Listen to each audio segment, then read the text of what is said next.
Baik pemirsa Sambil TV dimanapun Anda berada, kembali lagi kita Mimbar Agama Buddha dengan tema pandangan agama Buddha tentang kesehatan, dan tentunya masih dengan narasumber yang sama, yaitu Penyuluh Agama Buddha Kantor Kementerian Agama Kabupaten Kota Waringin Timur, Bapak Darto SAG. Baik Pak, kita lanjutkan lagi ya Pak perbincangan kita tentang kesehatan itu sendiri. Nah, berbicara soal kesehatan ini Pak, sekarang ini kan kita masih pandemi nih ya, pandemi karena COVID-19 ini, COVID-19 dikatakan pandemi karena ini menyeluruh ya, tidak hanya di wilayah kita Indonesia saja, apalagi di Sampit enggak, tetapi seluruh negara bahkan dunia ya juga mengalami namanya terkena COVID ini ya, COVID-19, makanya dikatakan sebagai pandemi. Nah, apa sih Pak yang harus kita lakukan supaya kita ini secepatnya dapat memutus mata rantai ini, supaya penyebaran COVID ini tidak semakin banyak, tidak semakin luas gitu Pak?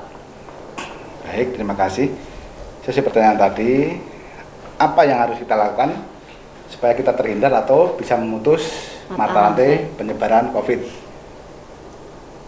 Seperti yang sudah pemerintah lakukan, pemerintah supaya pandemi atau COVID ini tidak semakin merajalela, pemerintah mengadakan yang namanya vaksinasi. Vaksinasi itu adalah kita dikasih istilahnya suntikan atau vaksin supaya badan kita ini bisa mengenali virus yang mau dilawan. Intinya vaksin itu adalah namanya apa? Bakteri yang dilemahkan. Mungkin sesuatu yang dilemahkan, yang sejenis bakteri, supaya nanti kalau kita mendapat bakteri yang sejenis, jadi imun kita ini sudah punya tentara, istilahnya sudah mengenali ya. Betul.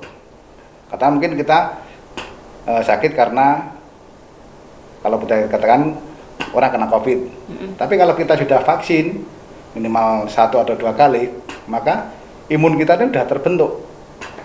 Sebagai contoh gini, baru-baru ini teman saya kena COVID, padahal dia sudah vaksin kedua kali, tapi masih terkena COVID. Masih terkena COVID.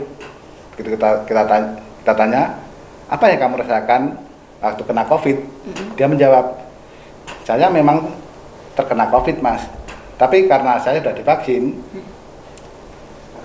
badan saya ini sudah punya imun atau penangkal virus itu. Maka yang saya rasakan itu efeknya atau yang dia rasakan efeknya itu cuma katakanlah 50%. Beda sama orang yang memang belum pernah sama sekali ya. Vaksinasi sama sekali. Padahal ada orang, ngapain divaksin? Toh nanti tetap kena. Nah, itu adalah pandangan yang kurang bijaksana. Istilahnya gini, Anda sudah bisa berjalan bahkan berlari, tapi kenapa Anda masih kesandung? Kan kurang lebih kayak gitu. Iya. Tujuan kita divaksin itu adalah supaya membentuk antibodi. Karena tujuan pemerintah itu, kalau masyarakat kita minimal 70% sudah tervaksin, maka herd immunity atau saling menjaga itu bisa ditingkatkan. Kenapa negara-negara luar istilahnya sudah mulai membuka diri atau aktivitas seperti Dakila, tentunya masih tetap dalam protokol kesehatan. Karena masyarakat mereka itu dengan kesadaran penuh mau divaksin. Jadi antibodi itu sudah terbentuk dalam satu negara itu. Jadi penyebaran mata rantainya itu cepat terputus ya. Tidak semakin banyak gitu yang terpapar COVID-19 ini. Nah, baik itu, jadi memang sangat penting sekali ya Pak vaksinasi itu sendiri ya. Mungkin di dalam Buddhis sendiri juga memang karena tadi kesehatan itu adalah terpenting ya daripada segala hal. Pencapaian yang paling mungkin penting. Salah satu cara yang bisa kita lakukan terutama saat ini pemirsa musim pandemi ini, kita kan tidak tahu nih pandemi ini akan berakhir sampai kapan, karena kita melihat berita-berita melalui medsos, media televisi, itu kan masih banyak sekali yang terpapar COVID-19. Nah, salah satu cara yang bisa kita lakukan itulah kita melakukan vaksinasi. Vaksinasi. Nah ini Bapak, kan banyak sekali orang atau masyarakat itu yang beranggapan bahwa vaksinasi itu kan menakutkan ya. Karena mereka kan melihat berita di medsos, di TV itu kan kadang ada yang setelah divaksin mengalami sesak nafas, ada yang setelah divaksin mungkin malah game over segala macam. Jadi mungkin ketakutan, kecemasan, bahkan keraguan itu sendiri pun bagi masyarakat awam atau masyarakat umum itu ada di dalam dirinya gitu loh. Jadi akhirnya mereka ragu dan memutuskan untuk tidak mau vaksinasi. Nah, sebagai penyuluh nih Bapak kan sebagai penyuluh nih, tentunya dekat dengan masyarakat, dengan umat. Nah, hal apa sih yang Bapak lakukan untuk meyakinkan umat atau masyarakat itu sendiri sehingga akhirnya mereka menyatakan siap dengan sendirinya untuk melakukan vaksinasi? Baik, terima kasih. Sesuai pertanyaan tadi, apa yang kita lakukan khususnya saya sebagai penyuluh supaya masyarakat itu dengan sukarela atau sadar mau divaksin adalah minimal kita menjadi contoh sebagai istilahnya leader bagi istilahnya umat kita dengan jalan ya minimal kita divaksin dulu. Jadi sebelum kasih ke mereka sesuatu, kita juga sudah punya buktinya. Betul. Ya. Sekarang gini, melakukan vaksin itu tidak perlu waktu yang lama, paling cuma kisaran sekitar 1 menit lah. Cuma di lengan kita disuruh buka baju, bukan buka baju, tapi suruh lengan kita, di lengan di lengan, biasanya sebelah kanan ya, kiri. Oh kiri. Nah, itu cuma diolesin alkohol, langsung disuntik, terus nggak sampai 1 menit, dan itu pun tidak seserem yang dibayangkan. Kadang kan orang mau disuntik nih rasanya kayak gimana gitu, padahal jalan suntik itu cuma inilah sebesar rambut bisa dikit lah. Ya mungkin yang ditakutkan masyarakat itu bukan karena suntiknya, tapi efeknya itu loh Pak. Karena kan banyak berita yang tersebar. Kan sekarang banyak namanya masyarakat umum, sekarang kan sudah masyarakat digitalisasi nih ya, masa digitalisasi kita sudah bisa melihat berita apapun dari manapun itu hanya dengan layar handphone, bisa lewat dari YouTube, televisi, karena sekarang itu handphone, televisi sudah bukan barang mewah lagi. Jadi semua berita apapun bisa diakses, kita bisa mengakses lewat situ. Nah mungkin ketakutan orang tuh karena banyak berita menyatakan setelah vaksin kok akhirnya bahkan sampai game over, atau mungkin karena ada suatu penyakit yang lain mungkin ya akhirnya menyebabkan setelah divaksin itu akhirnya KO segala macam. Mungkin ketakutan masyarakat itu Pak di situnya. Nah, makanya dalam menerima berita kita juga harus bisa menyaring. Jangan sampai cuma ada berita katakanlah di sini ada seorang habis divaksin meninggal, langsung percaya gitu aja ya. Kita harus telah dulu, karena sebelum kita melakukan vaksin itu berarti pihak nakes juga pasti akan bertanya atau memberikan pertanyaan minimal 8 atau 10. Pasti yang ditanyakan kondisi kesehatan, apakah tadi malam begadang atau enggak, diperiksa dulu Pak ya sama ya. Tensinya berapa, punya penyakit bawaan atau enggak, makanya punya alergi atau enggak gitu ya. Kalau kita istilahnya tidak mempunyai keluhan-keluhan yang sesuai pertanyaan nakes itu, pasti kita divaksin. Tapi kalau kita punya penyakit bawaan, punya tensi tinggi atau alergi terhadap sesuatu, pasti kita juga tidak akan divaksin. Jadi ngapain kita takut untuk melakukan vaksin? Karena itu dari mindset pikiran kita pertama, begitu melihat berita-berita yang belum tentu keberadaannya itu, langsung kita telan mentah-mentah. Misalnya kalau kita makan itu jangan langsung ditelan, tapi kita telah dulu apa jenis makanannya, cara makannya gimana, ini istilahnya berguna apa enggak bagi tubuh saya, atau nantinya mengakibatkan hal yang kurang baik atau enggak. Nah, itu juga dalam kita menerima informasi tentang bahaya vaksin atau hal-hal yang ditemukan oleh vaksin. Memang kalau kita habis vaksin itu pasti yang saya rasakan sendiri ini ngantuk, selalu lapar, Nah, Iya. atau lemes itu hal wajar. Karena Tubuh begitu kita vaksin, dirasuki, kita itu pasti akan menerima reaksi. Dan saya sudah sebelum vaksin itu saya sudah konsultasi sama teman yang nakes tentang mungkin efek-efeknya kalau kita setelah makan vaksin itu gimana. Ya, teman yang nakes itu bilang kalau katakanlah ngantuk, lapar, lemes, wajar ya. itu hal yang wajar karena badan kita menerima sesuatu yang asing. Betul. Jadi badan itu perlu penyesuaian. Tapi efeknya itu tidak lama. Tergantung kondisi orang. Kalau memang kondisi orang itu memang berlebih, kadang ada yang saya pernah bertanya sama teman, kamu gimana habis vaksin? Saya nggak ada efek apa-apa. Kamu yang satunya, saya ada efeknya ini, ngantuk, lapar, pokoknya pengen makan terus. Yang satunya, saya pengen tidur terus, hawaannya ngantuk terus. Nah, itu adalah hal-hal atau efek-efek yang manusiawi. Kadang-kadang juga ada yang habis divaksin, di bekas suntikan itu bengkak atau memar. Nah, itu hal yang wajar. Tapi itu juga ada pencegahnya. Kata teman, sebelum kita melakukan vaksin itu kita harus full istirahat. Kondisi kita harus berbit biar tensi kita tidak tinggi. Supaya badan kita bisa menerima vaksinasi itu dengan sempurna. Umpamanya teman kita yang habis vaksin itu terjadi pembengkakan, maka setelah vaksin itu simpel aja, kita cari es batu, kita kompres sama es batu, itu pasti tidak terjadi pembengkakan atau pembengkakan. Kalau kita lemes, sudah simpel aja obatnya, datang ke penjual kelapa muda, kita beli satu buah kelapa muda, kita minum, pasti kita tidak lemes karena kelapa muda itu adalah minuman alami yang bagus untuk tubuh.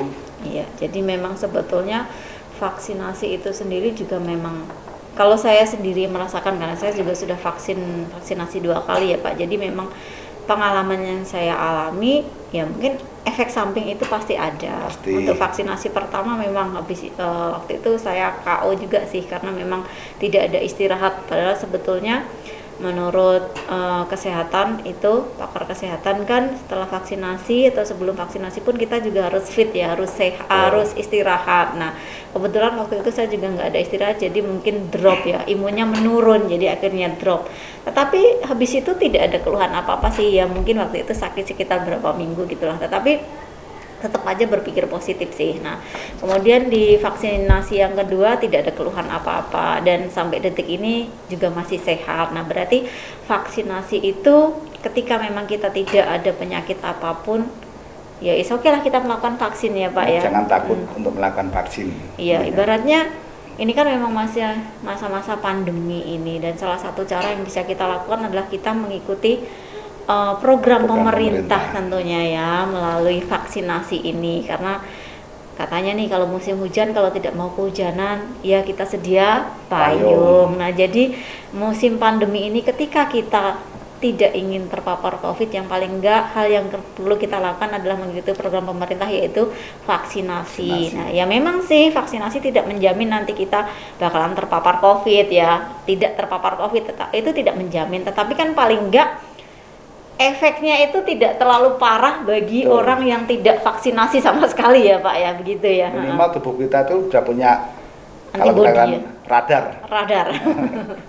Iya. Supaya tidak terserang oleh yang namanya virus yang ya walaupun COVID-19 terserang itu mungkin tidak separah orang-orang yang belum vaksinasi. Jadi baik pemirsa Sampai TV, umat Buddha khususnya yang di Kabupaten Kota Waringin Timur, jangan ragu dan jangan takut untuk mengikuti program pemerintah vaksinasi. Mari kita dukung program pemerintah tentunya ya, karena pemerintah juga melakukan ini pasti ada tujuannya yang baik sehingga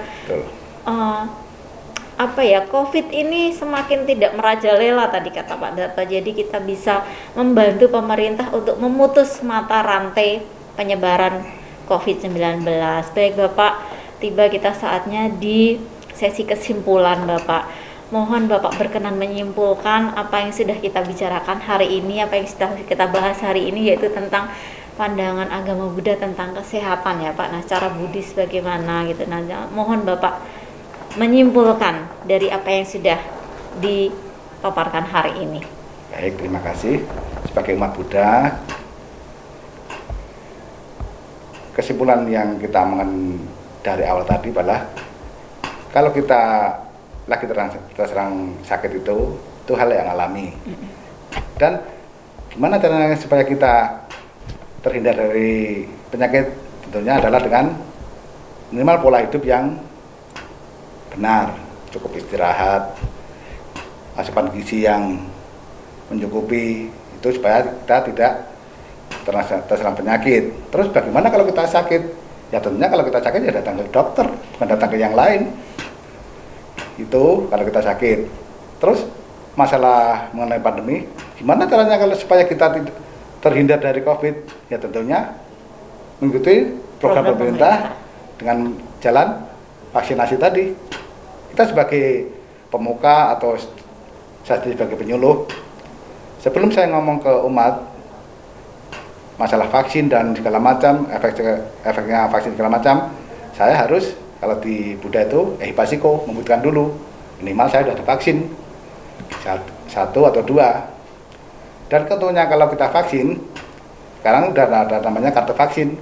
Jadi kartu vaksin itu berguna mungkin dalam perjalanan mau naik pesawat atau naik kapal, pasti kita ditanya surat vaksin itu. Ya emang surat vaksin itu bukan surat sakti, tapi minimal itu sebagai data kita bahwa kita itu sudah mengikuti program pemerintah dengan melaksanakan vaksinasi. Makanya sebagai umat Buddha, kita juga harus berpikir secara rasional. Sesuatu sakit itu pasti karena ada sebabnya. Mungkin sebab alamnya, sebab alami mungkin dari cuaca atau iklim atau pola hidup kita, itu juga bisa menyebabkan sakit, dan itu adalah hal yang wajar. Itu secara fisik. Secara batin yang menyebabkan sakit itu adalah kilesa, kalau kekotoran batin. Dan gimana caranya supaya kilesa itu tidak semakin menumpuk? Ya tentunya dengan jalan kita selalu berpikir positif. Dengan berpikir positif tiap saat, tiap hari, kita minimal bisa mengikis kekotoran batin kita.